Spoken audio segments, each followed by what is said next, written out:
এমন শত শত শিশু আছে যারা জীবনের যুদ্ধে নেমে তাদের শৈশব হারাচ্ছে। আমাদের কি কিছুই করার নেই? একার পক্ষে হয়তো কিছুই করা সম্ভব নয়, কিন্তু আমরা সবাই যদি এক হই তাহলে হয়তো আমরা এদের শৈশব ফিরিয়ে দিতে পারবো। ঠিক এজন্যই গ্রামীণ ফোন নিয়ে এলো গ্রামীণ ওয়ান, যার মাধ্যমে সকল কল রেটের 1% প্রতি মাসে ব্যয় হবে শিক্ষা প্রতিষ্ঠান নির্মাণ কাজে, যেখানে এ সকল শিশুদের বিনা খরচে শিক্ষা দেওয়া হবে।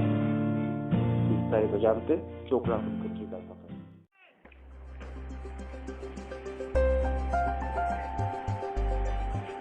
কথা বলুন, ভালো লাগবে।